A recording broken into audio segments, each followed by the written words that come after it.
Firstly, thank you very much everyone for joining our sixth and final pillar in our innovation series, how to measure innovation impact. So thank you everyone for tuning up today. We've got lots of exciting stuff to tell you about, and we've got a really interesting guest speaker in Ritam from Studio Graphene. So I'll tell you a little bit more about Ritam as we go through. So just to recap on some of the things that we've done before and those that have been able to attend the previous events, we look at a methodology that exists around 6 pillars. We talk about strategic goals, committed leadership, empowering culture, clear processes, inspiring communication, and then finally positive impact. For anyone that hasn't been able to attend the previous sessions, they're all on our YouTube channel, and we'll certainly share that post this session as well, so you can look back and see some of the content, guest speakers, and interactions that we've had around those particular pillars. I think for me, and most importantly, one of the most important things around impact and the final pillar is that it's the only thing that really matters. And what I mean by that is ideas, in a sense, or innovations are a vanity metric. Without the impact of the idea, what do you actually really have? So impact for me is certainly the final and most important session. I'm Jonny Fisher, as you can see from the slide. I'm the CEO and one of the co-founders of Idea Drop. I've probably spoken to some of you in the past at some similar events, or hopefully within a client context.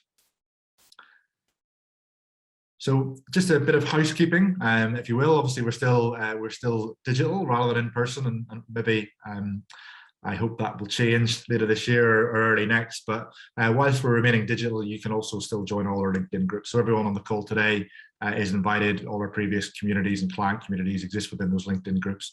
So it's a great place to connect with other people, just have general discussion and talk about what you see and what's happening. Anastasia has also shared it in the link. Thank you.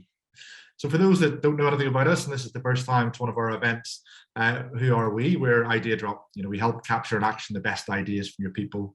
So what does that mean? It means we're a software vendor first and foremost, but we also support organizations in onboarding, implementing and activating software. The purpose is not just about technology, but it's about how does technology facilitate an existing or newly created process. And that's a really important point. Innovation isn't something that's new. Ideas are inherently human. They've existed with us for hundreds of thousands of years. So we're really just looking at a mechanism, a way to pull that together into a centralized place by using tech. Today's not about technology, so if you're interested, we'll certainly showcase and share this with you in more depth, but it's just to give a little bit of idea of who we are. So today's agenda, obviously this is the introduction session that you're currently in. We're going to be passing over to Ritam from Studio Graphene shortly. I don't think my introductory session will be particularly long. And then really looking forward to the group map exercise and impact mapping that Ritam is going to run. We're going to do it as a full group today. I know traditionally we break out into sort of smaller sections, but equally at the same time, I think Ritam is the expert in this sphere, and we wanted to make sure that we got the best out of the session and really understood how it works. So please, as always, they will be interactive, so do get involved, ask questions, and we'll be looking at ways that people can follow up with Ritam afterwards, as well as during the session. So what should you take away? What should we be writing down? Well, one, we'll send you the deck, so you don't need to write anything down. But what we really are interested in is setting metrics and KPIs to measure the impact, developing a detailed reporting strategy, and realizing your innovation impact through idea management software. So how can technology support that? The key point is setting metrics and KPIs to measure. So again, like all good things in life, if we don't measure it, it typically doesn't happen. What we're really trying to understand is actually, what does that impact mean? How does it link to a strategic goal or a project or an activity or a problem that you're trying to solve in your organization? We need to be able to detail the answer, and then we can sort of share and communicate that back through the organization as well as the leadership teams to show the impact that we've created. This is just, and for those that have been on the other sessions, this is kind of our innovation impact plan, and interestingly, we've always called it impact as well, because that's the most important part. We're kind of at the latter stages of this flow. I think the key thing is this flow is continuous. You will always continue to look at how ideas flow through, how you reward and recognize staff, how you communicate why people should use it, what's in it for them, and celebration of their successes. The final part of the puzzle, as you can see, is the kind of analytics reporting and idea evaluation. That's kind of where we are. Analytics and reporting are really good for understanding how do we improve our program, how do we better engage and drive engagement in the platform, and therefore obviously get more ideas, which allows us to drive more impact through the implementation of those ideas. the idea evaluation, the cost benefit analysis. So not every idea has to be about cost. That's quite a narrow view. Some are around creating new revenue streams or new products, new propositions. It could be employee well-being, retention, loyalty, engagement. There are a variety of things that ideas will help to drive. But the cost or the benefit analysis is the important part. And that's really where we're focusing today. And that does two things. One, it allows us to report back to the business, like I said just in the last slide, but it also lets us link back to what critical success factors are that we started with. So what's the point of trying to drive an innovation plan? What's the point of trying to have idea management software? What's the point in doing any of this? And it's all about the idea and the impact of it. So how do we measure? So sort of repeating slightly, but key results, KPIs, measures, metrics, and milestones. So again, it's putting in the plan. That's what Ritam is going to talk about. What is a methodology that we can use in order to assess the idea at different points? An idea doesn't go from having an idea to implemented and action and impact measured instantly, and different ideas will go through slightly different processes. Part of what today is about understanding, we've talked previously about how do you get it through the process, but now it's about how do you measure that impact truly for the organization, and then obviously report back on it. So just looking innovation project about, so what is it you're trying to achieve as an organization? Is it grow market share? Is it create a digital connection with your customers and create long-term value within that relationship? Or is it more about how do we create new things? So we work with businesses, we work with lots of businesses, but certainly some of them are very much focused on just new opportunities. Often that is a really interesting concept, because organizations that have disrupted business models or organizations that are being disrupted in the market by new entrants or by different technologies, they need to look at new ways in which they improve. I was about to drop a clanger, but Ritam's got a really interesting question and poll later, so I'll avoid that one. But it will be really interesting to see actually how businesses have evolved, certainly over the last 10, 20, 50 or 100 years. Next slide, please. And just the final part is where does data and insight around programs like running innovation management software help? And I think it's not just looking at what we do, it's looking at the impact of those things that we do have. So for instance, it's not about the number of people that sign up. It's not about the number of likes or comments or favorites they make of ideas. It's not even about the number of ideas, like I said before. It's understanding how do we get them through to a measurement point. But that's the end goal. So what we're really saying is actually what activities can we take in order to drive that end goal? And our previous sessions have been about that. So using communication, using top-down leadership to communicate the purpose of the organization, the strategic goals, the projects, the things that we're trying to deliver against. How do CEOs or how do the senior suite get involved, or how do we run competitions? So again, analytics and reporting are a key driver of engagement in the platform, which of course creates the funnel at the top, which allows us then to sort of filter down and get the best ideas. But we do need to fill the funnel in order to get them. It's quite difficult to go, what's your great idea today? Can you just tell me one idea, whatever it is, just make sure it's brilliant. That's really hard for people to come up with. So hence why we tend to have large funnels. Perfect, there we go, ahead of schedule. Not on purpose, just didn't have enough to say. Normally that's not a problem for me, but I think Ritam will utilize this time and space much better than I can. I'm really looking forward to the session. So I'll pass over to Ritam now. Thank you very much for agreeing to run this session. And I, for one, and I know a number of clients that I've already spoken to this about ahead of today are also looking forward to it. So can't wait to see. Thanks, Jonny. So I'll obviously a bit of an introduction of myself. I am Ritam. I'm the founder of Studio Graphene, and I've previously come from a background in software delivery for large enterprises and banks, which I got very bored of, but then decided to start a company or a startup that helps deliver for startups and actually for corporates the way we would want them to build products similar in a similar way to startups. So Anastasia, next slide, please. And sorry, the next one as well. So a little bit about Studio Graphene. We're now a team of just over 90 people. We're in 4 different countries covering 3 time zones. And we're essentially an interdisciplinary team of product strategists, designers, and engineers. We've been going for 7 years, and all we do is try and bring ideas to life. That's our specialism. And I think what drove us to wanting to start Studio Graphene was that there's so many ideas out there, and there are so many things that people talk about and are passionate about in terms of solving challenges. And coming from a delivery background, I really thought it was my life's mission to try and help people go from talking about the ideas to bringing them to life. And more and more we live in an information age, and delivering these ideas involves some form of digital product technology quite often. And that's the focus area that we've been focusing on to bring ideas to life. Over the last 7 years, we have worked on 150 ventures and essentially 150 ideas that we've gone from the full life cycle of someone suggesting, hey, I have this idea, to helping them bring it in front of an end user that they were trying to solve a challenge for. We're not perfect at it yet. I think we'll have to do thousands of ventures, and even then we'll be learning, which is the amazing thing about trying to bring ideas to life, because it's just completely fresh. We've not been there. But I think we've learned a lot along the way. And what I'm keen on doing today is trying to talk a little bit about what we've learned and how we think that some of those startup methodologies that we're now applying and seeing corporates apply, we've realized actually it's the same thing. It doesn't matter if you're a large enterprise or a small enterprise or a startup, the key points that you have to factor in when you want to do something with the idea really are similar. And I think, there are three things people tend to say when you say, hey, you've got this great idea, why don't you do something about it? And I found generally there's a fear factor, right? We're scared of failing. We're scared of the repercussions of that idea not having the impact that we thought it would, or we told people it would. We always think that we're always scared of the cost element, right? At the end of the day, implementing an idea requires a significant investment or not. And we'll talk about how there are ways to be smart about it.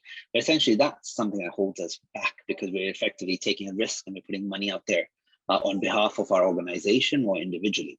And the third piece is it's slow, right? We are anxious during that phase that we're trying to wait and figure out what's going to happen. Is this idea really going to succeed or not? And we want to expedite that. And what we wanted to do was we thought if we can try and solve for these three things as much as possible, we'll give the world a better chance of having more ideas implemented, and a lot will fail, but a lot will succeed. And both the successes and failures should have a positive impact on the world. So that's why Studio Graphene exists. And then next slide, please. And then just a very quick overview of business construct, and it sort of links into how we try and approach the implementation of ideas. We obviously have a digital agency model, essentially a digital product studio that provides client service delivery, but we've also started 3 initiatives. One is Define, and that product is essentially our own IP that links quite well into what we'll be talking about shortly. But everyone will come to us and say, I have an idea, I can't do anything about it because I don't know how to code. And I think what I think that's really important to understand is there's lots that happens between that idea and knowing how to code. There's, computers understand zeros and ones, and an idea is a subjective thought process. And with Define, we're trying to build a tool that allows you to articulate it in a structure that an engineer and designer can be on the same page. And then we've always thought that implementing ideas make the world a better place. And specifically in the not-for-profit space or working with charities, we thought there's a lot of scope for tech to be a force for good. So we started Impact Edit specifically as a standalone initiative to focus on that. And then lastly, we found that you need an inventive commercial approach to helping execute on ideas. It can't be a traditional professional services model where you're only charging for time that you're spending and not being results driven. So we now take skin in the game in a lot of ventures we work with. We follow different commercial models to align on making sure that the work we're doing is the successes and failures also impact us as a delivery team. So that's our initiative as Catalyst, and that's a little bit about Studio Graphene. And now what I want to get into, just to start off, call it a little bit of an icebreaker. I think to almost emphasize the points I want to make, I'm going to try and use some facts.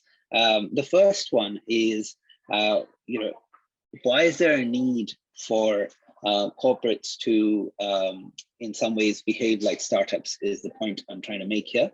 And the first thing I would ask everyone is to complete this Slido poll. So the question is, how many Fortune 500 companies have survived the 50 years following 1955? So out of the list of companies that were in the Fortune 500 list in 1955, how many of them what percentage, sorry, was still there in 2005? So if you could go to slido.com and enter the poll number or use the QR code and vote away, I'd really appreciate it.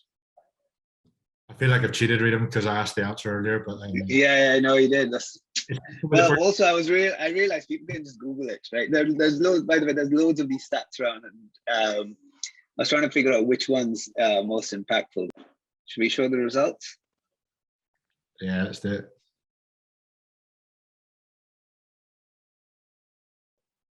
Excellent. So more than, well, just over half of you voted correctly, and I think it's a fascinating statistic. And actually, if you can Google kind of, there's a lot of stats around in terms of Fortune 500 companies and their life cycle, but I, at least for one, intuitively always thought that their life cycle is everlasting. And I think if you do comparative periods, so if you look at 1955 to 2005, I'll give you this number, but actually if you go from 50 years preceding 2021, the number will be shorter.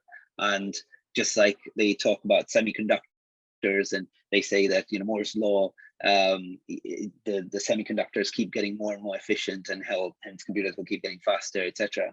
I think it's a similar stat when you look at how long Fortune 500 companies have lasted. You'll notice that the period, this stat actually gets smaller and smaller, and we'll start to see a period where the life cycle for a Fortune 500 company is a couple of decades. And I think what this tells us is there is a need to constantly change, and disrupting is a cliched word, but there is an active need for you to do something about your ideas as large companies.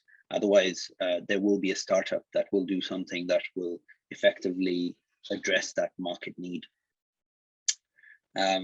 So yeah, that was very interesting. I'm actually quite impressed that more than half the people got this right. I was thinking maybe to next time to throw people off, we'll put a stat that's even lower and just see if people go for the lowest percentage.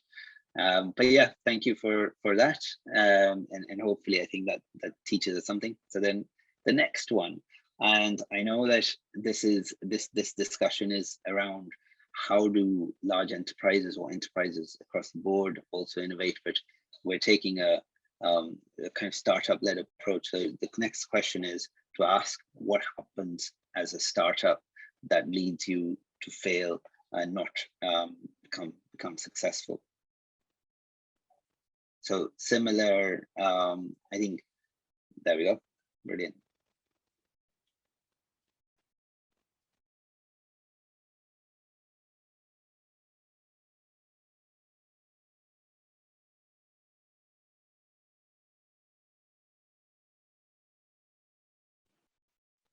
So it's quite interesting, actually, this overwhelming selection of two things, generally. I can see bad coffee and lack of experience are similar importance here. All right. Do we think everyone's had a chance? Yeah. All right, brilliant.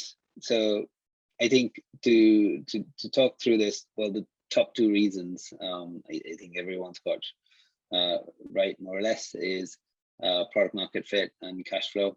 Cash flow, it's interesting. CB Insights actually does a lot of research into the space, and if you looked at their research a couple of years ago, they used to actually put product market fit, not appropriate product market fit, as the number one reason. Now it's recently in 2021, it's become number two. Number one is cash flow issues, but they're very close. The no product market fit is a very close second. And if you look at sort of the next 2 or 3 reasons in the top 5 list, they're also quite closely aligned with the product piece. But it comes down to, in my opinion, even the cash flow bit is linked to the fact that you're not iterating efficiently and you're not pivoting your concept efficiently. But I think what this teaches us is that most of the time we're building products that we haven't kept the end customer that we're providing utility to as part of that product or as part of implementing that idea at the heart of what we're doing. We get lost in what our vision of that customer needed is, and we're not 100% razor focused on the customer need. And I think that's the point I'm trying to make here, is we constantly need to challenge ourselves to make sure that there is a customer who, and it doesn't have to be a customer as in a B2C customer, but a customer where there is an end user or a person who's benefiting from us implementing this idea a certain way.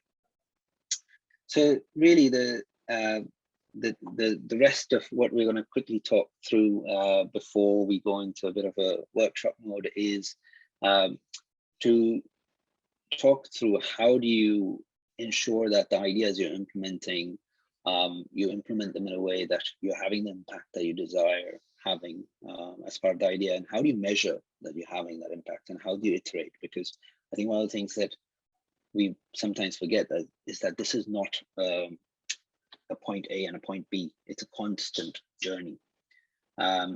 So the first thing I'm going to talk about is, this is a buzzword, right? Or an acronym that we use a lot. So I have an idea. It involves providing product utility to an individual. Well, what do you do next? You build something called an MVP, a minimum viable product. The premise behind a minimum viable product is that it allows you to validate what your hypothesis is. So your hypothesis says, and we'll go into this in more detail shortly, that if I implement this idea, then this desired outcome will occur. If I don't implement this idea, this desired outcome will not occur. And as a minimum viable product, what you're trying to do is, as efficiently as possible, you try and test that hypothesis and learn from customers as part of that testing process, so that you can iterate as efficiently. And the best way of describing efficiency here is with as little effort as possible. And I think the key thing to take away is, a lot of people will see this as, I build an MVP and I get my answers. It doesn't work that way. There is a constant cycle of learning after that. There are a few myths when you're trying to bring your idea to life as part of an MVP. You always say, oh, an MVP is just a small product. Again, what I was alluding to earlier is that it's part of a process. It's something that you embark on a journey and you're constantly iterating. So it's not about it being a small product. It's a tool for you to learn. How do you build the minimum amount of features, etc., to learn? And that's the mindset that you need to take when you're building an MVP. The next bit is, and this is, you'd be shocked at how many people I'll speak to, and they'll be like, my idea is that I'm going to take Uber, and I'm going to take Booking.com, and I'm going to take HSBC, and I'm going to combine it into one platform and provide all the functionality in one place, right? And the challenge is that that's actually the exact opposite of what you should be doing as part of your MVP. You always have this one niche bit of utility that you're giving someone as part of solving your challenge. That should be your MVP. It shouldn't be, I'll have a product with more features. I can go into loads of detail about why this is not right, but it's something that is, everyone will be like, yeah, well, obviously you shouldn't be doing that, but you'll be shocked at how quickly when you start thinking about your idea, you start looking at competitors and saying, oh, well, if I had this feature on top, mine would be better. That's not the right approach. The next bit is, there used to be this saying that if you're not embarrassed by the first version of your product, you launch too late. And I think being embarrassed because it's got fewer features, that's legitimate, right? So saying that there will be more utility that will provide to the user is legitimate. But I think the world that we live in now, the positive is we're all passionate about doing something about our ideas. So there is a lot of competition out there in terms of people innovating and developing ideas. And I think that ideology that you need to launch for quality of product no longer holds. You need to do less, but you need to make sure that you're doing it well so that you at least give your product or your idea a chance of success. So the next bit I'm going to come to is this whole concept of learning. So we say, if I have an idea and I want to do something about it, I need to get to a point where I've done something, so it allows me to learn and figure out what I need to do next. The key point is generally your idea will have something to do with the pain point that you're trying to address. As part of learning, you're constantly trying to say, have I addressed these pain points? Are there new pain points that I need to address? And you're able to adapt and address those in an iterative cycle.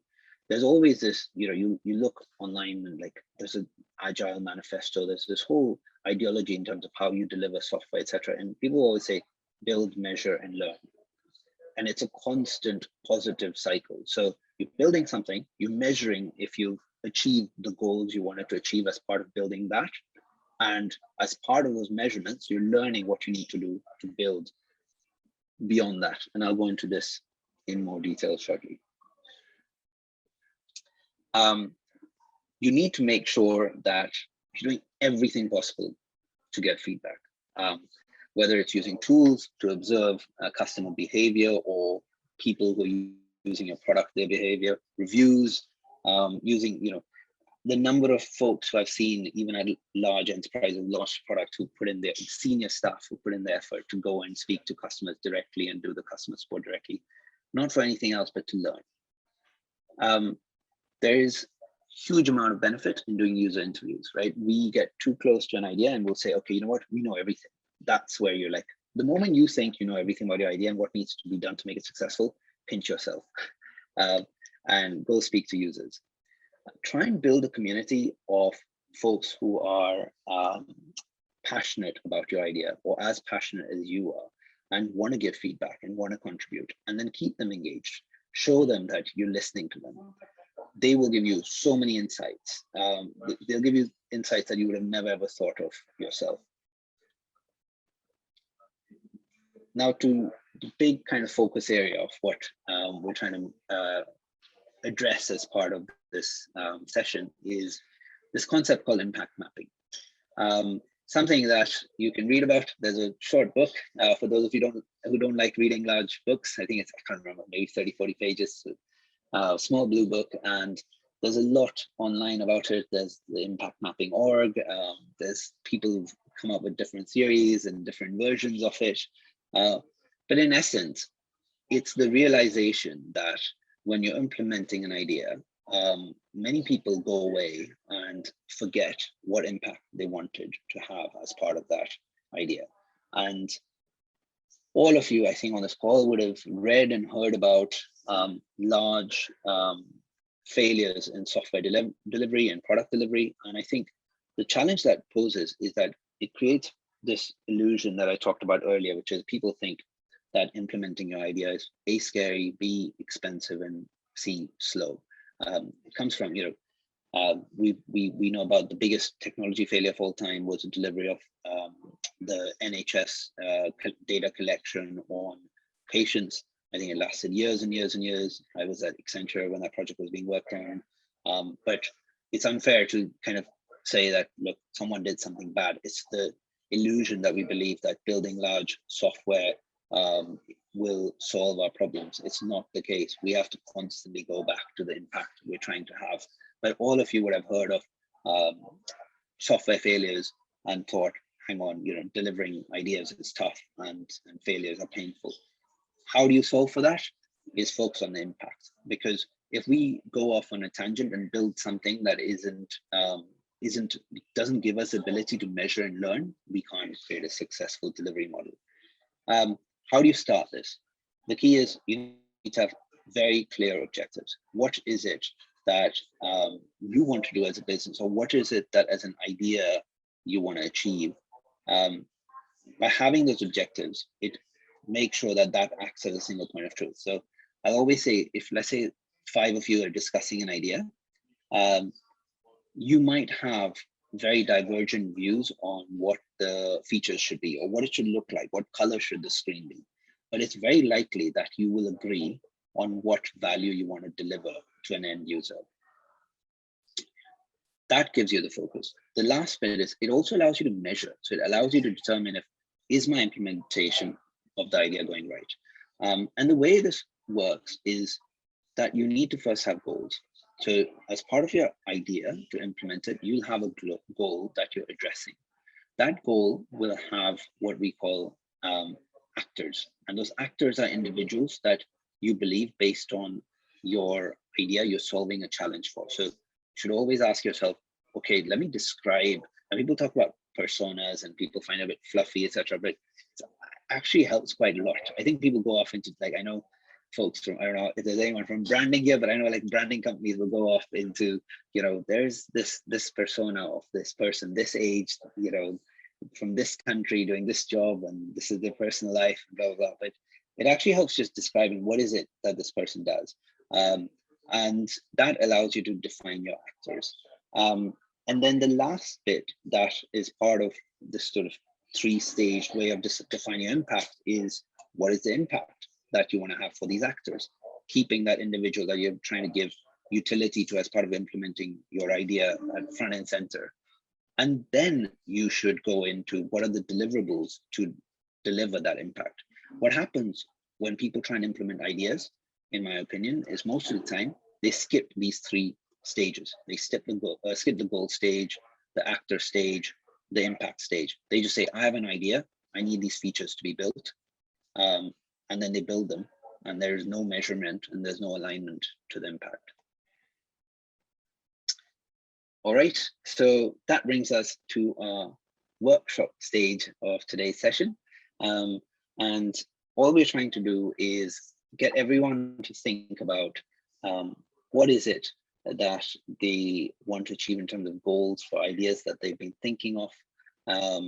Who do they want it to impact? What is the impact they want to have, and what are the deliverables that they think will have it? And it's purely an exercise. It's not like we're trying to record all your ideas, etc. It's purely an exercise into getting into that mindset and almost challenging oneself to see if we can think like that and get us to a point of going through a cycle. So what I'd suggest to everyone is we first focus on examples of goals. And I'd love to just make this as interactive as possible. I know I've been talking nonstop, so it'll be good to give everyone an opportunity to suggest ideas for goals. So if we can, so don't jump to actors, impact, etc. But if everyone could just think about goals, and as a group, if we can share examples of goals, I think it might be quite helpful. You can feel free to add, speak out what examples of goals, or actually add them to chat if you feel more comfortable. Sam here from Idea I'll happily kick us off. I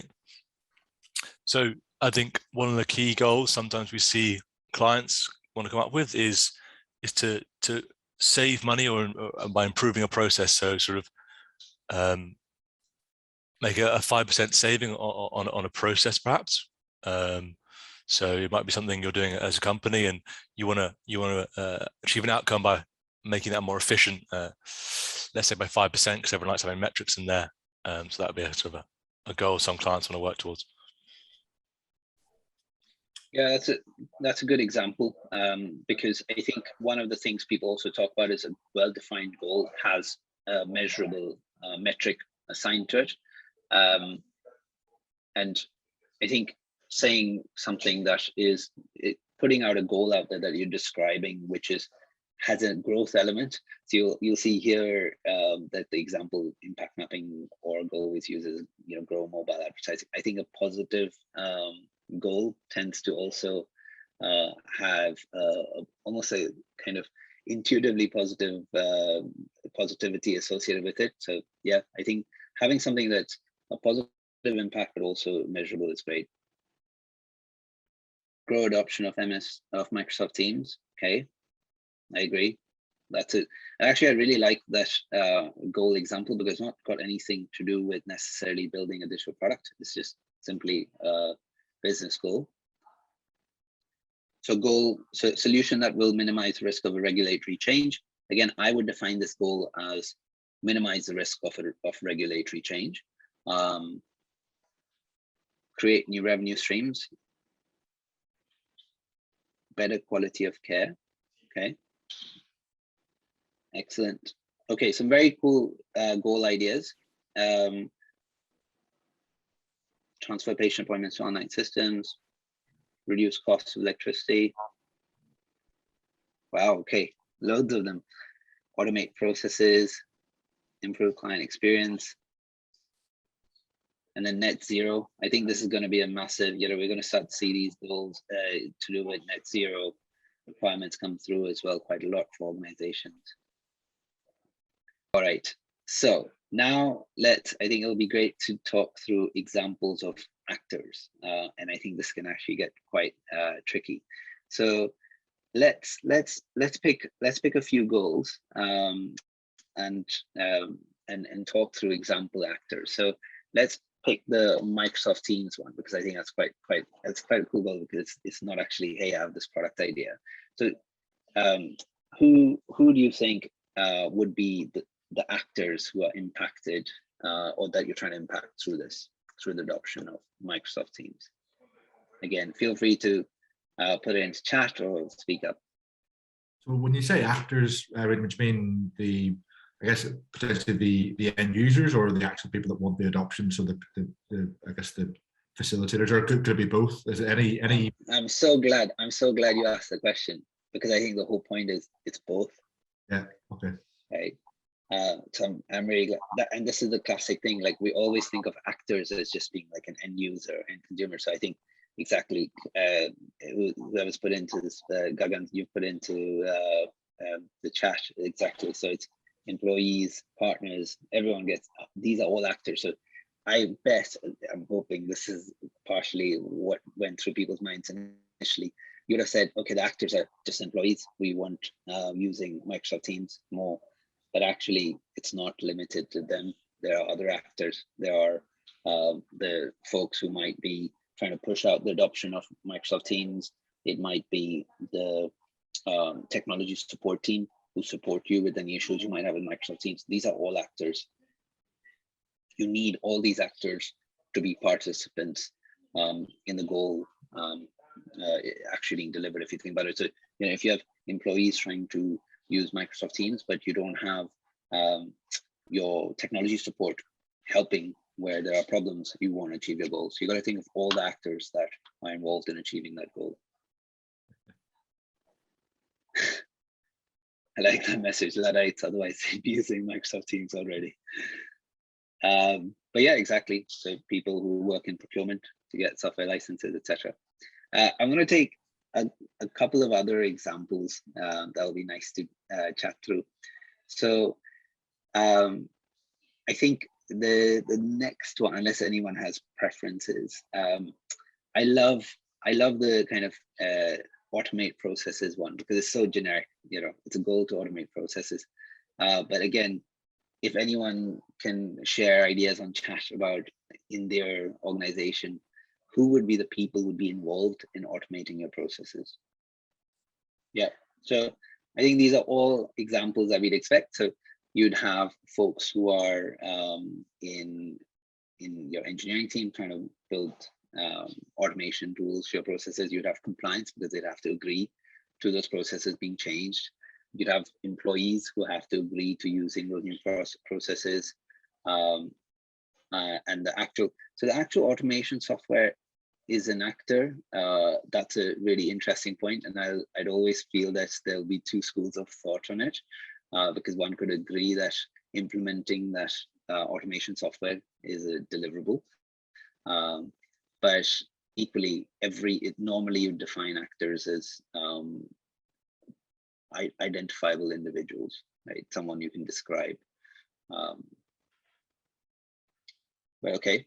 And then the last one that I thought would be quite interesting to define actors for was the idea around to run on purely zero carbon electricity by 2025. So I'd love to hear everyone's thoughts on who would be the actors for that, because I think that would be really interesting. So these are, again, you're looking at it from the perspective of this is a goal for the organization you work at. Who are going to be the actors who would have to be involved in achieving that goal? The head of the company, the CEO, building owners. And part of the reason why I'm asking everyone this is I think when you start to think about these things, you realize to implement your idea. Generally, you say, my idea is something that is going to impact or requires these group of individuals. to bring it to life. And I think when you really deep dive into it and think about it, you realize there are many actors. There isn't, the number of conversations I'll have, they're like, I have this goal and I need these people to do this so that this goal can be achieved. And then you'll say, but what about these people? Don't they have to do something for this goal to be achieved? And you start to question and you realize there are many more actors, differing in importance and the size of what they have to do, but there are many more actors. So then let's move on to impact. So we're sticking to these 3 goal examples, and we'll run through the impact. So the first one, going back to the Microsoft Teams goal, and if we look at the actors, i.e. the employees, IT support, software procurement, etc., can anyone talk about what will pushing this goal, how will it impact these individuals? So let's look at the employee category, and let's take the technology procurement or IT support. Perfect.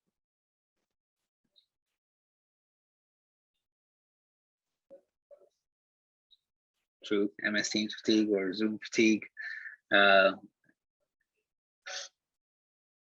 So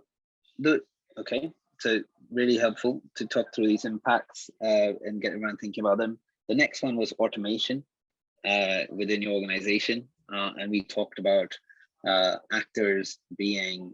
I'm just trying to scroll through quickly. People, employees working with the processes, engineering teams trying to implement them, and compliance teams. What would be the impact that you're trying to achieve for these folks in automating the processes? Yeah.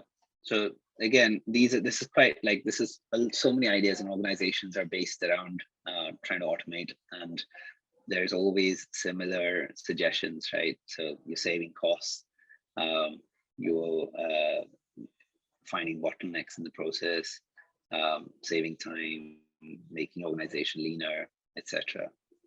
And then the net zero example.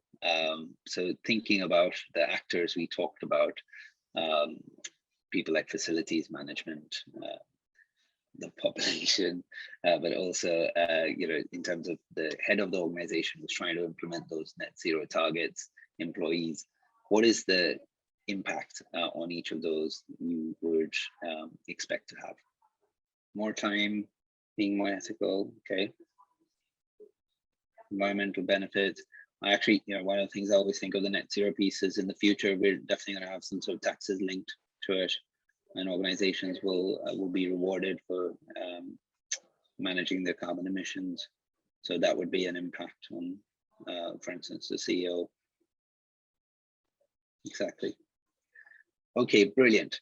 So now getting to the deliverable examples. So let's again go back to the Microsoft Teams goal, and let's think of the employees as actors, and we've talked about loads of impacts for them.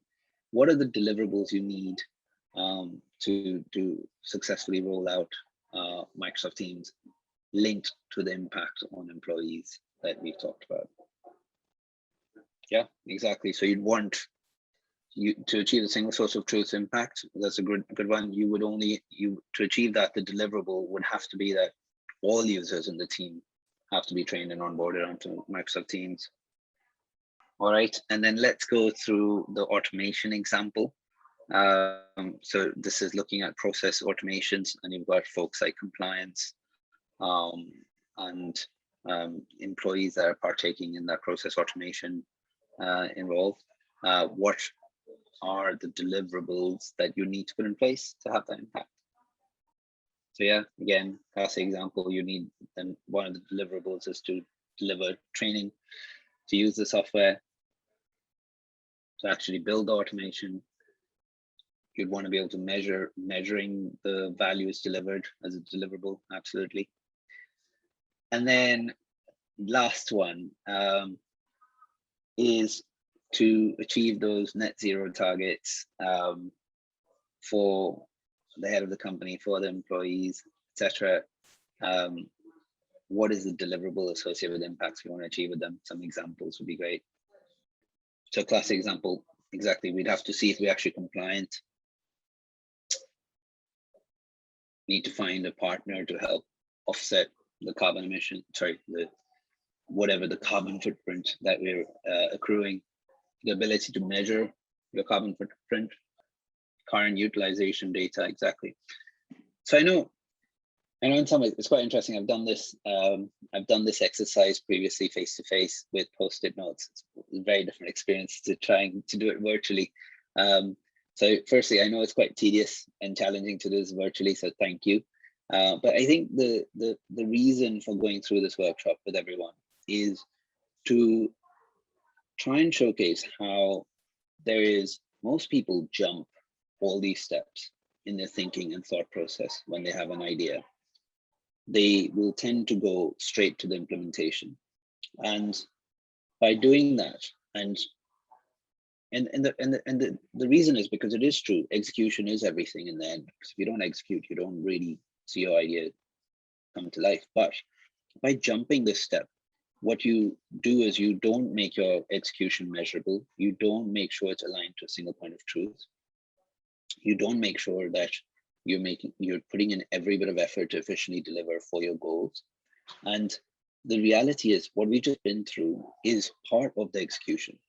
Part of the execution is mapping and making sure that your deliverables map to the impact, the individuals you're trying to have that impact for, and the goals you're trying to have that impact for. And it's very challenging because a lot of it's confusing. You'll see a lot of scenarios where a deliverable will affect multiple users and multiple impact points, and you have to map that too. So it's not black and white. It's not straightforward. But the reason for kind of delivering on this exercise is to get all of us to have an appreciation for the fact that executing on an idea involves this thought process of making sure that you can map the execution to the impact that you want to achieve. All right, so I'll talk about analytics. So this is skipping forward to us having mapped out our deliverables based on the impact we want to achieve. And we want to be able to, how do we objectively measure things that we said are actually happening? How do we collect data to make this objective? There are a few bits. We talked about goals, and the important bit is the objectives. What are the goals that you're trying to track? And having some sort of objective measure that you're trying to achieve is important, so that you can tag your analytics to it. So it might be conversion. It might be, you might say, I want X number of people to come to my site to achieve, 10% to achieve the conversion goal, etc. The most important thing in the beginning is collecting data is not necessarily the hardest thing to do now, right? There's a lot of analytics tool. There's lots of tracking. You can track something. You can track everything that people do on your site. You've got Google Analytics. It's endless.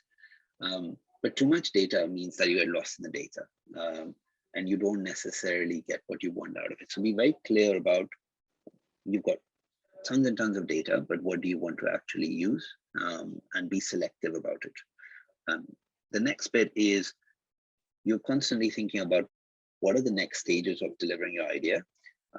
And to test those, you should set clear objectives for delivering those incremental steps.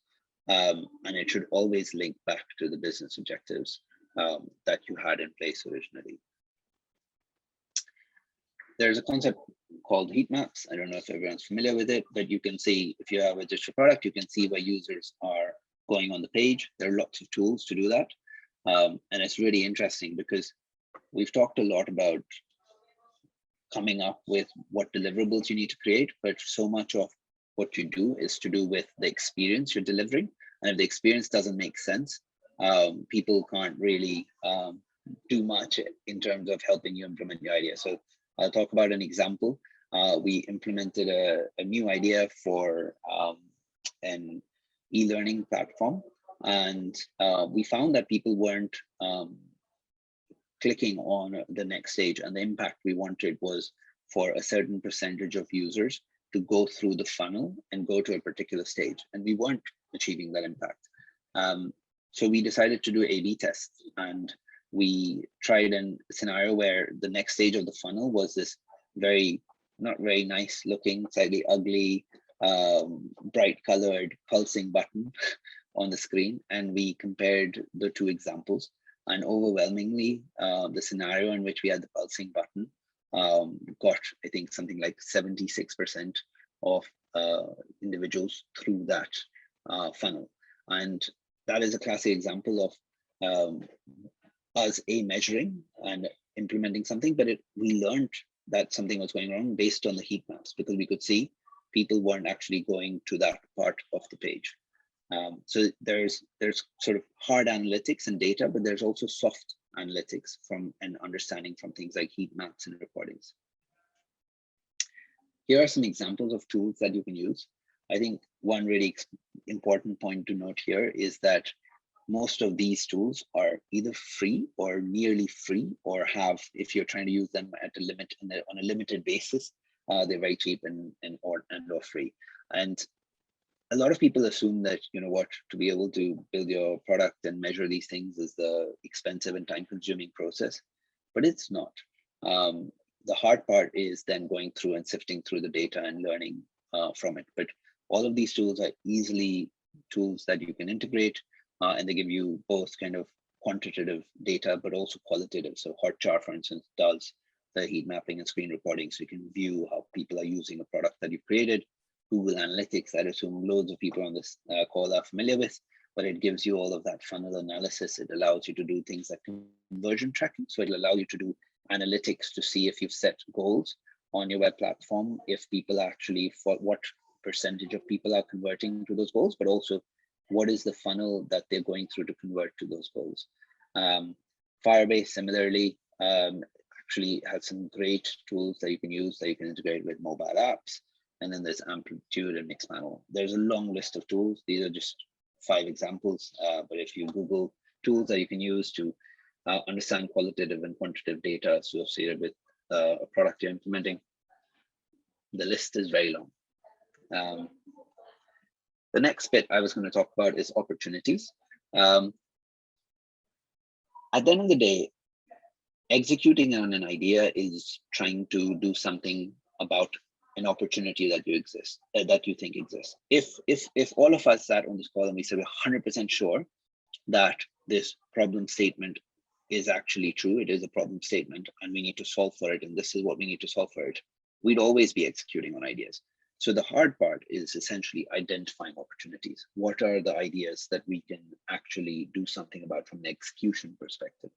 And I don't know how many people are familiar with, I think it's school statistics that we study in hypothesis testing. And so this concept of, I think the concept's called confidence interval. So, can you with 95% confidence say that this hypothesis is true?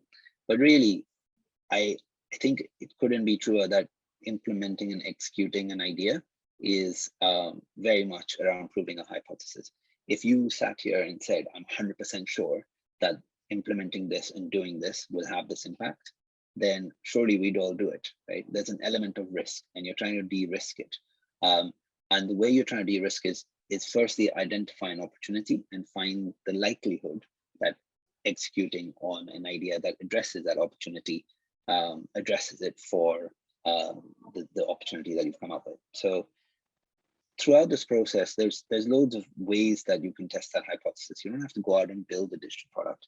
Google does this quite well in terms of design sprints, but you can also do it by simply taking, as an example, taking a week where you map out the idea and the opportunity.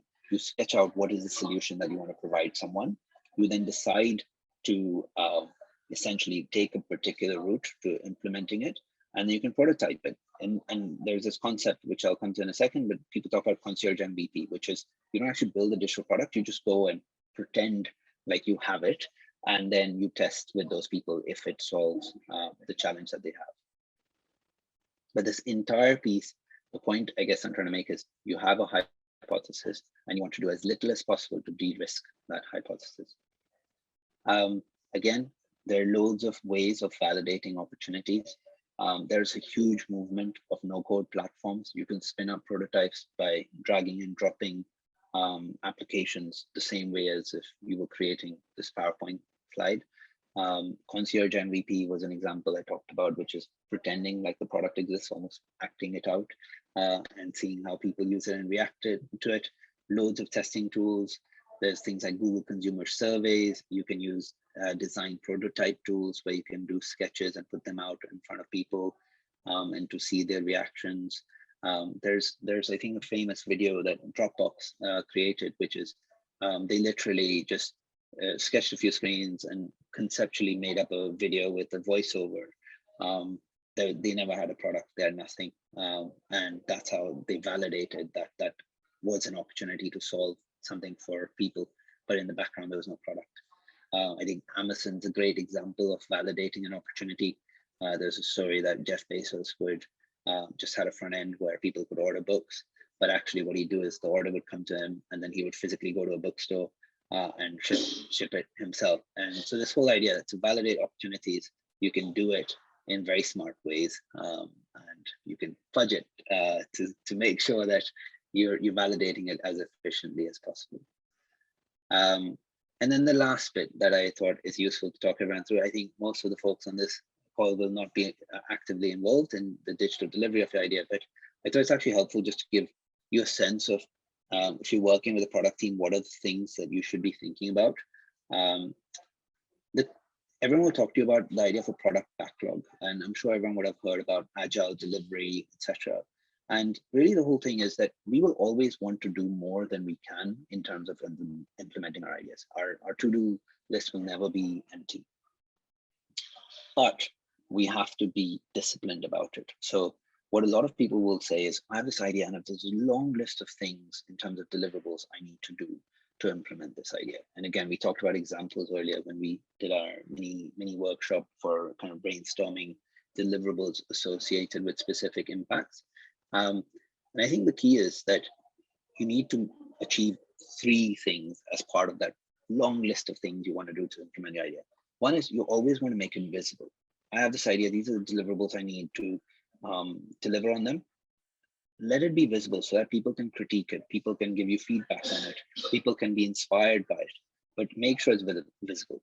Make sure that you're sticking your neck out and you're prioritizing, that you're saying, this is what will be our priority list. Things are never equal in importance, and it's important to be transparent about that so that your engineering team or product team is aligned on that, and so are you as the end stakeholder. And the last bit is be concise.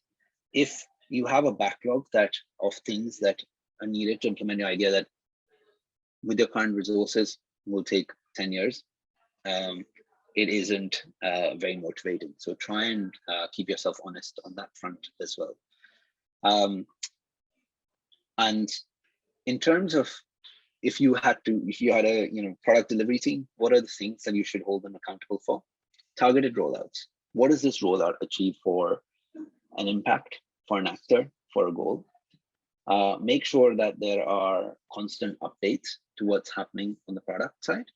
Make sure that there are demos. I think what we, a lot of times seeing is believing. So make sure you're looking at what's being implemented and being able to regularly see progress. And make sure that you're following through with the full product life cycle, which is that you're building something, you're measuring, and you're taking on board that measured feedback, and then you're iterating based on that. So that's just some thoughts and ideas if you're working with the product delivery team to implement your idea.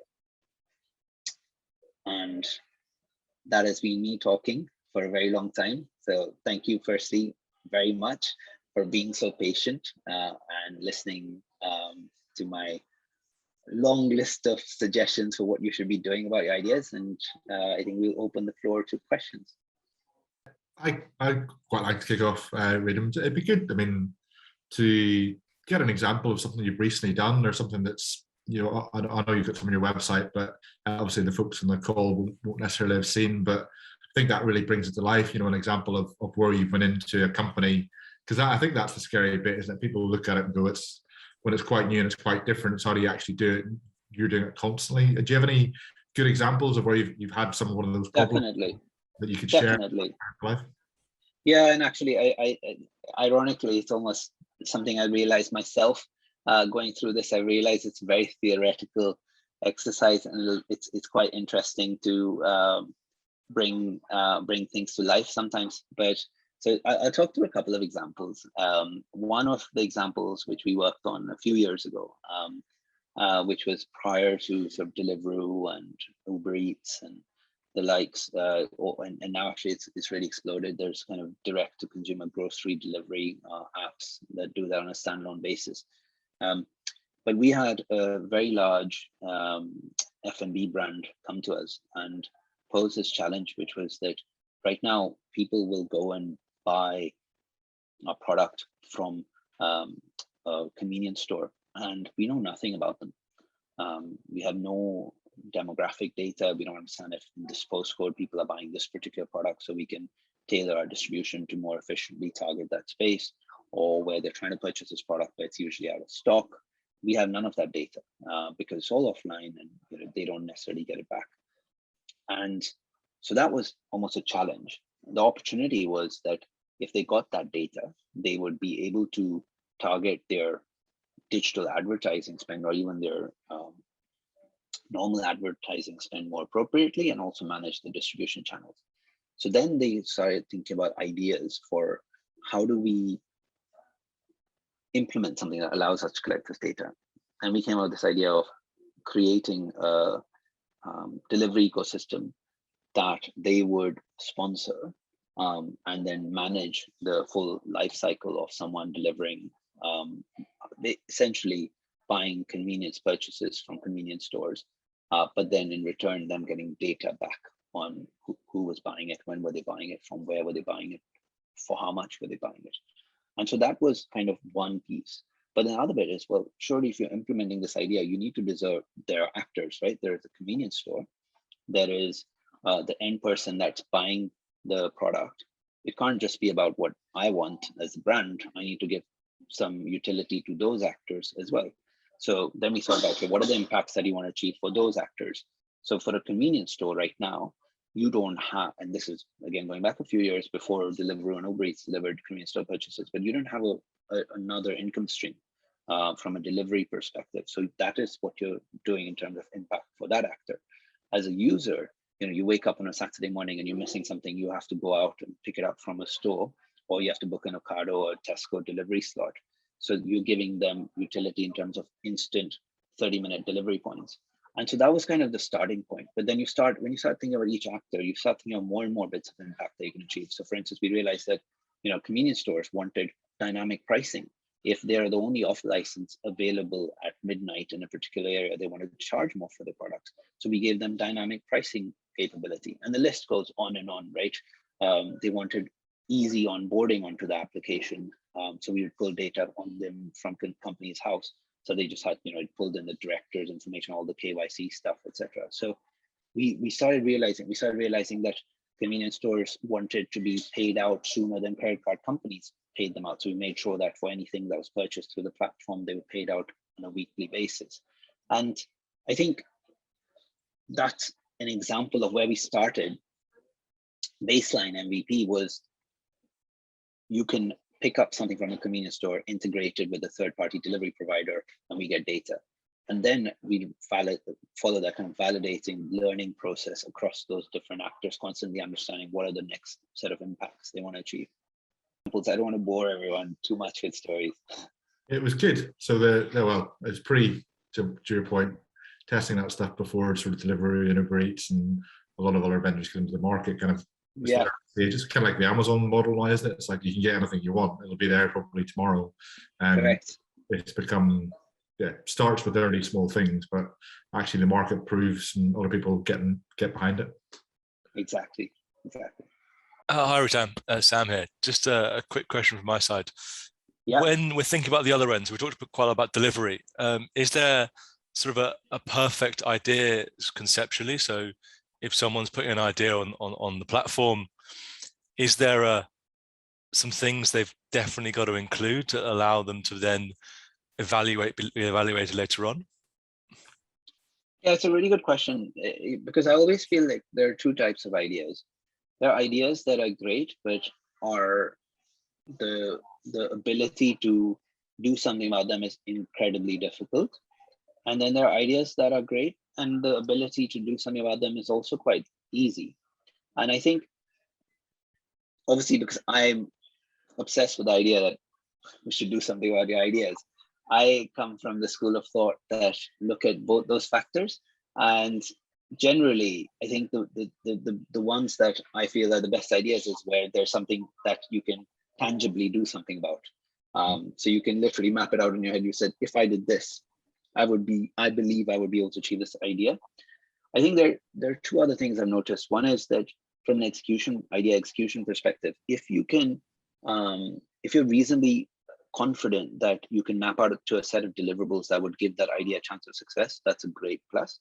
And the second is something that where you think that by doing X, Y, Z, I can quickly de-risk some of the potential concerns I have about implementing this idea. Because I always think that at the back of one's mind, we are not 100% sure that implementing this idea is going to achieve the outcome we want. So ideas that you say, oh, if I did this, I would de-risk 90% of it. I think those are great as well.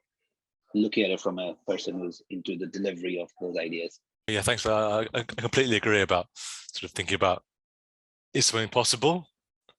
And then is it doable? Being those sort of there's two different things you can think about when you approach a problem. Yeah, and how quickly can I prove that my hypothesis about this idea is correct, right? For those that you can actually prove it quite quickly, I think those are great ideas. So should I pick up this question in chat? How do you deal with optimism, bias, and hubris? Great question. I, for one, always drink my own Kool-Aid, and I think you need that positivity. But I think the best way to deal with optimism bias is through objective data and feedback, right? So, and again, I think I gave examples of scenarios where you can get objective data back quite quickly. So let's say you're super positive and you always see your glasses half full, which is great. And you have this idea and you're like, I'm 100% sure that this type of actor needs it. You can even do something like Google consumer surveys. It's something you can set up very easily, and you can define your demographic that your idea is targeted towards and put it out there. You can put 100 pounds behind it and collect feedback on it. So I think the best way to deal with that bias is give yourself an objective feedback loop to test that hypothesis. And the challenge with this is that any bias, right? It's like the architect's analogy. You can de-risk it to some extent by first sketching something and showing it to someone. Then you can build a model of the building.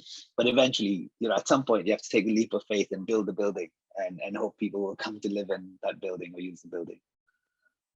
Well, I think firstly, thank you everyone that's joined today. As always, it's a pleasure to have you here, and thank you for joining and contributing, and please continue to do so. Big thanks to obviously to Ritam for presenting today in a really detailed sort of workshop as well. We'll be sharing those slides, contact details after the call and the recording. So if you want to share and other people to get involved, we'll certainly do that. And thank you again to Anastasia. Actually, this is number 6 of 6 events. There will be others, so watch this space. We'll continue to do them, but it's been a really good sort of series. So again, if anyone hasn't seen any of the other sessions of the other pillars and they would like to, just reach out to anyone on the team or Anastasia, and we can share those recordings with you as well. Thank you everyone, and thank you particularly Ritam.